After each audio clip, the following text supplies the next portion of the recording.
Hello everyone, আমি Susmita from Hyderabad. তো তোমরা সবাই কেমন আছো? আশা করি সবাই ভালোই আছো আর ভালো থেকো। বাট আমি ভালো নেই, কারণ টেনশনেও আছি আর শরীরটাও খুব খারাপ। আর টেনশনটা এই কারণের জন্য, ছেলেকে ডক্টরের কাছে নিয়ে গেছিলাম। এই দেখো ওর শরীরটা কতটাই খারাপ হয়ে গেছে। ও খুব হেলদি ছিল আর ওকে নিয়েই এতটা টেনশন। এই কারণের জন্য শরীরটা খারাপ আর টেনশনও প্রচণ্ড পরিমাণে। ছেলেকে ডক্টরে কি বলেছিল দেখো, তোমাদের দেখাবো। আর ও স্কুল থেকে এসে তো খাবার নিয়ে বসে আছে, ও খাবে দেখে। তো বন্ধুরা, তোমরা দেখতে থাকো, পুরো ভিডিওটা স্কিপ করো না।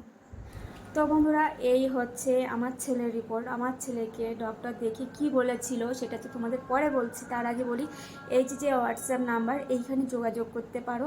এইখানে যোগাযোগ করলে ওনার সাথে আর কি, এই নাম্বারে যোগাযোগ করলে ওনার সাথে কথা বলতে পারো তোমরা। আর আর এই ডক্টর বাইরে থেকে পড়াশোনা করেছে আর খুব খুব ভালো ডাক্তার, নাম্বার 1 ডক্টর। হায়দ্রাবাদে অ্যালার্জির ট্রিটমেন্ট করে, সাথে নাক কান গলা। তোমাদের অনেকের প্রবলেম আছে, অ্যালার্জি প্রবলেম আছে, নাক কান গলার অনেকের প্রবলেম আছে। তো তোমরা চাইলে ট্রিটমেন্ট করতে পারো এখানে হায়দ্রাবাদে এসে। খুব ভালো ভালো ডাক্তার আর কি। তো চলো, আমার ছেলেকে ডক্টর কী রিপোর্ট করিয়েছে, কী ট্রিটমেন্ট করিয়েছে, টেস্ট কী করিয়েছে সেটা আমি তোমাদের বলি, একবার দেখাই একবার রিপোর্টে। এইটা হচ্ছে আমার ছেলের, দেখতে পেয়েছো, এটা হচ্ছে নাক থেকে গলা পর্যন্ত করা। আর এটা হচ্ছে শুধু নাকের করা, ঠিক আছে। আর এই রিপোর্টটা দেখে আমার ছেলেকে বলেছিল যে আমার ছেলের নাক আর গলা দিয়ে একটা নালী আছে, সেই নালীটা আমাদের সবার একটু মোটা থাকে, ওর একটু সরু। তো সেই কারণের জন্য ওর সর্দি লাগলে ওর শ্বাসকষ্ট প্রবলেম হয়, অনেক রকম প্রবলেম হয়। সর্দি লাগলেই ওর শ্বাসকষ্টের প্রবলেম হয়। এইটা ওর ছোটোবেলার থেকেই হয়। আর এইটা হচ্ছে নাকের, তো নাকের কোনো অসুবিধা নেই, ওটা ভালো আছে। আর আমি এটা টেস্ট করিয়েছিলাম কারণ ওর নাকের মধ্যে দু সাইডে একটু মাংস বাড়ানো, তো সেই কারণের জন্য আমি টেস্টটা করিয়েছিলাম। তো এইটাই প্রবলেম আছে, এইটা ভালো আছে, এটা কোনো অসুবিধা নেই। আর এইটা হচ্ছে ওর বুকে ট্রিটমেন্ট করানো হয়েছে, বুকেও ওর লাংস ঠিক আছে, সব ঠিক আছে, কোনো অসুবিধা নেই। আর এইগুলো হচ্ছে ওর ব্লাড টেস্টের রিপোর্ট। এইটা ব্লাড টেস্ট রিপোর্ট।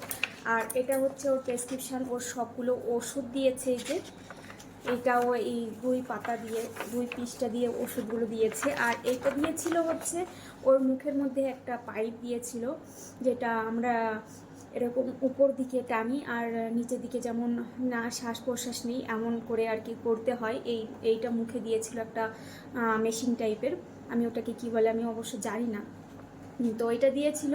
ওর বুকে একটু সর্দি বসে গেছিলো অনেক দিন ধরে, ওর প্রায় 2-3 মাস ধরে সর্দির প্রবলেম হয়। তো সেই কারণের জন্য এইটা আর কি করিয়েছিল, যে এইটা করিয়েছিল। তো প্রথমবার দেখিয়েছিল মেশিনে যে ওর বুকে কোনো প্রবলেম আছে নাকি আর কি, সর্দি টর্দি বসে আছে কি না। তো ওইটা দেওয়ার পরে দেখে যে একটু প্রবলেম হয়তো আছে। তো ওষুধ দেওয়ার পরে আবার মেশিন দিয়ে আবার শ্বাস প্রশ্বাস আর কি নেওয়াচ্ছিল মেশিনটার সাহায্যে। তো ওই ওষুধটা দেওয়ার পরে ওর আর কি ঠিক হয়ে গেছে। দেখো এখানে দেখাচ্ছিল, ঠিক আছে, এখানে রং দেখাচ্ছিল, এখানে পরে গিয়ে ঠিক হয়ে গেছে। তো এনারা এই ডক্টর খুব ভালো ডাক্তার, খুব ভালো ট্রিটমেন্ট করেছে, আমাদের সবার খুব পছন্দ হয়েছে। আর বিশেষ করে আমাকে যে নিয়ে গেছে, যে দিদিভাই নিয়ে গেছে, খুব ভালো আর কি ফল পেয়েছে ওই ডক্টরের কাছ থেকে, তার জন্য আমাদের নিয়ে গেছে। আর ডক্টরের কাছে যাওয়ার পরে, ডক্টরের সঙ্গে কথা বলার পরে মনে হবে তোমাদের এমন যে ডক্টরের কথাতেই আমাদের আছে অনেক রোগ ঠিক হয়ে যায়, তাই না? এমন আছে। তো এই ডাক্তারটাও এমন। 2 পয়সা একটু বেশি লাগতে পারে, তবু খুব ভালো ট্রিটমেন্ট, তোমরা একবার গেলেই বুঝতে পারবে। আর আমার ছেলেকে ডক্টর 2 মাসের ওষুধ দিয়েছে। ওষুধ দেওয়ার পরে আমার ছেলে খুব ভালো আছে, ওষুধ দেওয়ার পরে ভালো আছে। আর 2 মাস পরে যেতে হবে। আর তার আগে অ্যালার্জি আছে, ওর প্রচণ্ড অ্যালার্জি। ওর যখন জ্বর হয় ওর পুরো বডিতে ইনফেকশন হয়ে যায়। ইনফেকশন হয়ে যাওয়ার পরে শরীর দিয়ে পুরো একদম রক্ত একদম চাকা চাকা চাকা চাকা হয়ে যায়। তো সেই কারণের জন্য আর কি এই অ্যালার্জি ট্রিটমেন্টটা করানো হয়েছে। আর তারপরে তো নাক কান আর গলা এই 3টে তো করিয়েছি। তো ডক্টর বলেছে যে তুমি আজকে বাড়ি যাও, ওষুধ খাওয়াও, কালকে দেখবে তোমার ঠিক হয়ে গেছে। তো আমি আমার ছেলেকে ডক্টর দেখিয়ে আসানোর পরে, আমার ছেলেকে ওষুধ দেওয়ার পরে পরের দিন আমার ছেলের সর্দি পুরো গায়েব হয়ে গেছে। আমার ছেলের সর্দি নেই, কিন্তু এখন প্রবলেম হচ্ছে ওর নাকের থেকে গলা দিয়ে যে একটা নালি, ওইটার জন্য আলাদা ট্রিটমেন্ট করতে হবে। তো সেই কারণের জন্য আমি আর কি ওষুধ খাওয়াচ্ছি। এটা 2 মাস পরে আবার গিয়ে বুঝতে পারবো টেস্ট করানোর পরে ও কেমন আছে। তো বন্ধুরা, আমার ছেলেকে তোমরা অনেকে সবাই আর কি অনেক অনেক আশীর্বাদ করো যেন ও অনেক অনেক ভালো থাকে, আর তোমাদের আশীর্বাদের জন্য অনেক সুস্থ হয়ে যায়, ভালো থাকে। আর আজকের মতন এইটুকু, আর যদি ভালো লাগে একটু কমেন্ট করে যেও। আজকের মতন টাটা।